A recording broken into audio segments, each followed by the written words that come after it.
भारत के कानूनी इतिहास में उच्चतम न्यायालय ने एक ऐसा ऐतिहासिक निर्णय सुनाया है जिससे यूथनेसिया या इच्छा मृत्यु को लेकर के बहुत सारे कानूनी आधार तैयार हुए हैं। अभी हाल ही में एक बहुत ही महत्वपूर्ण फैसला है। 11 मार्च 2026 को गाजियाबाद में रहने वाले एक 32 वर्ष के नवयुवक थे जो लंबे समय काल से एक अनंत पीड़ा से गुजर रहे थे। 13 साल से कोमा में थे। नाम है इनका हरीश राणा।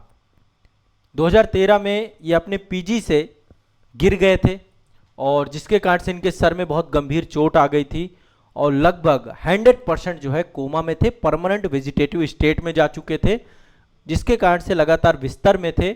और इनके माता पिता ने इनको मतलब एक तरीके से प्रणाम है कि इनके माता पिता अशोक राणा और निर्मला राणा ने अपने बेटे के अंतहीन दर्द में एक तो लगातार रहे और जब उन्होंने देखा कि अब जो है जो डॉक्टर्स की रिपोर्ट थी अब इनके बच्चे को उस स्थिति में नहीं लाया जा सकता, अब सोचिए कितनी पीड़ा से गुजरे होंगे। तो अपने बेटे के अंतहीन दर्द से उसको मुक्ति दिलाने के लिए सालों साल कानूनी लड़ाई लड़ी। पहले दिल्ली हाई कोर्ट गए, वहां से याचिका खारिज हुई, सुप्रीम कोर्ट गए और सुप्रीम कोर्ट ने एक ऐसा ऐतिहासिक फैसला सुनाया जिसमें सुप्रीम कोर्ट के जस्टिस भी काफी भावुक हो गए। तो जस्टिस जेबी पर्दीवाला और जस्टिस केबी विश्वनाथन जी की जो पीठ थी, एम्स की जो मेडिकल रिपोर्ट है उसके आधार पर एक फैसला दिया। रिपोर्ट में कहा गया था कि हरीश अब सही होने वाले नहीं है। तो मैं एक बार थोड़ा सा आपको दिखाता हूं, इसके बाद आज हम यूथेनेसिया के बारे में डिटेल से समझेंगे। ये हैं हरीश और एक अंतहीन दर्द से गुजर रहे थे। आप समझिए कि ये नवयुवक और इस स्थिति में 13 साल से लगातार थे। तो फाइनली जो है कोर्ट ने दिशा निर्देश दिए हैं कि एम्स दिल्ली में जो वहाँ पे पैलिएटिव केयर यूनिट है वहाँ पर जो लाइफ सपोर्ट सिस्टम जिसमें ये रह रहे हैं, देखिए दरअसल इनको जो यूथेनेसिया या इच्छा मृत्यु की बात है, ये निष्क्रिय इच्छा मृत्यु जिसे हम पैसिव यूथेनेसिया कहते हैं वो दिया गया है। यानी कि मरीज जो भी मरीज है यदि किसी ऐसे लाइलाज या असाध्य रोग से पीड़ित है और लंबे समय काल से जीवन रक्षक प्रणाली में है और उसके आगे भी सही होने की संभावना नहीं है, तो ऐसे में उसके जीवक रक्षक प्रणालियों को हटा दिया जाए। जैसे कि वेंटिलेटर में थे लंबे समय से और फीडिंग ट्यूब के माध्यम से इनको पोषक तत्व इनके पहुंच रहे थे और एम्स दिल्ली ने स्पष्ट कर दिया था कि अब संभव नहीं है कि ये अपनी उस अवस्था में आ सकते हैं। तो ऐसे में निष्क्रिय इच्छा मृत्यु यानी पैसिव यूथेनेसिया देने की बात की गई है। मतलब इनके जो जीवन रक्षक प्रणाली जो लाइफ सपोर्ट सिस्टम में जिसमें ये है उसको रोक दिया जाएगा।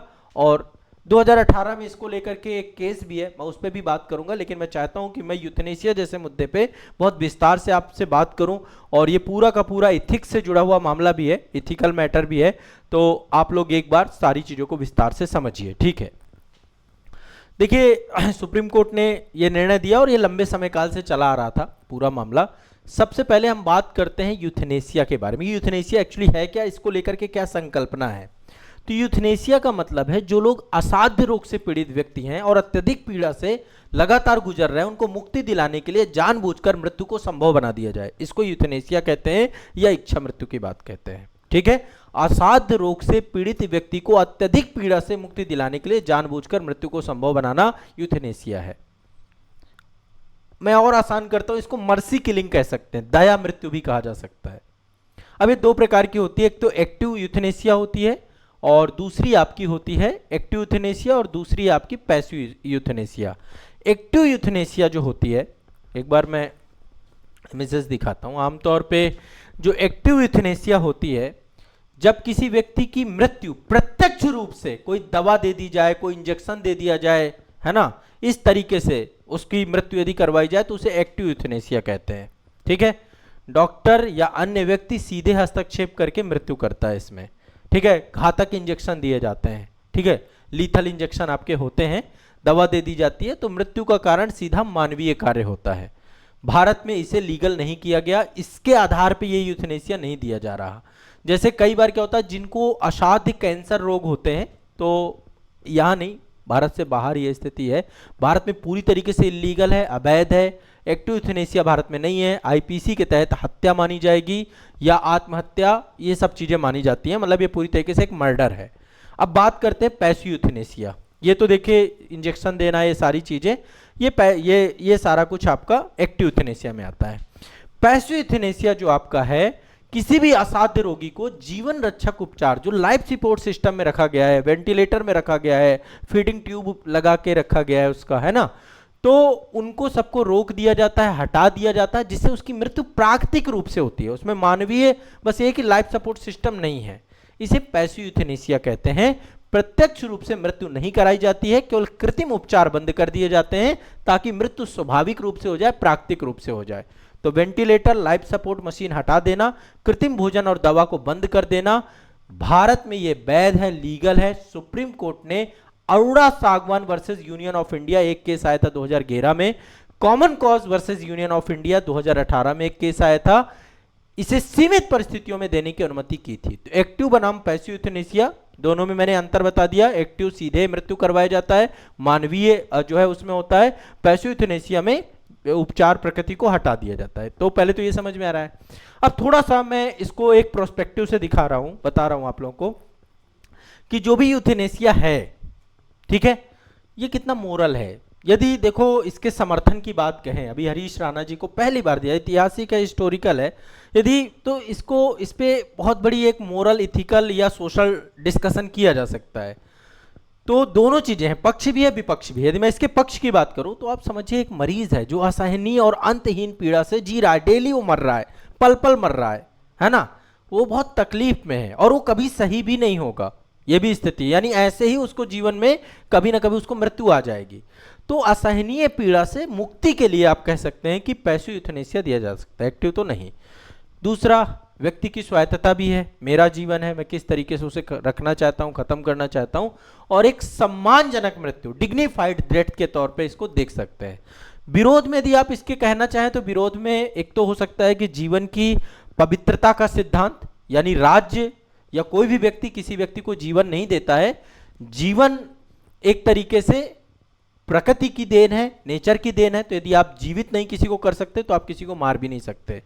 थोड़ा सा इसके दुरुपयोग की संभावनाएं बढ़ सकती हैं, यदि इस तरीके यूथेनेसिया को लीगलाइज्ड कर दें तो जो है प्रॉपर दुरुपयोग की संभावना। चिकित्सा नैतिकता का उल्लंघन हो जाएगा, जो मेडिकल सेक्टर है वहीं पे अभी भी बहुत बुरा हाल है, मेडिकल सेक्टर में बहुत सारी चीजें।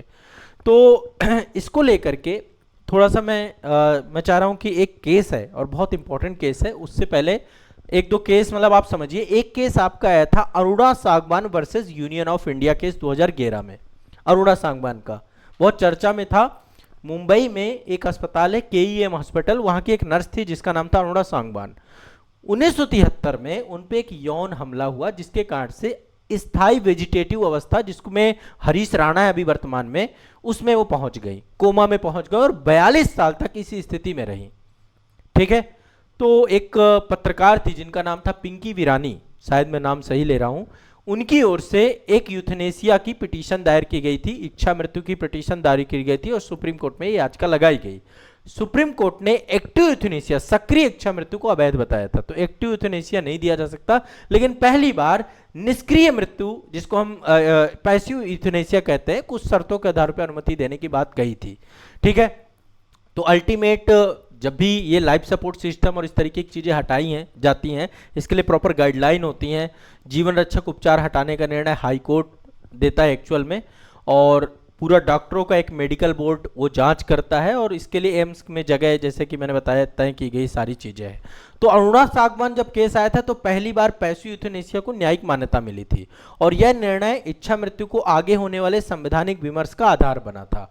अब दूसरा केस आपका common cause versus union of India का केस है, 2018 में आया था। कॉमन कॉज एक एनजीओ है, सुप्रीम कोर्ट में याचिका दायर की गई थी। याचिका में मांग की गई थी कि असाध्य रोग से पीड़ित व्यक्ति सम्मानपूर्वक मृत्यु, मतलब जितने लोग असाध्य रोग, जो लंबे समय काल से एक बिस्तर पे लेटे हुए हैं और वो अपने जीवन की सामान्य गतिविधि नहीं कर पा रहे हैं और उनका आने वाला समय भी ऐसा ही रहने वाला है, तो उनको एक सम्मानपूर्वक मृत्यु मिलनी चाहिए। Right to die with dignity, है ना, जो आर्टिकल 21 के अंदर है। तो सुप्रीम कोर्ट ने कहा कि उस समय 5, जब कॉमन कॉज का केस आया था तो 5 न्यायाधीशों की संविधान पीठ ने कहा कि पैसिव यूथेनेसिया जो है हमारे यहाँ पे लीगल है, और जो एक्टिव यूथेनेसिया वो इलीगल है, उसे नहीं दिया जा सकता। हाँ, right to die with dignity, यानी कि गरिमा के साथ मरने का जो अधिकार है वो आर्टिकल 21 का हिस्सा है।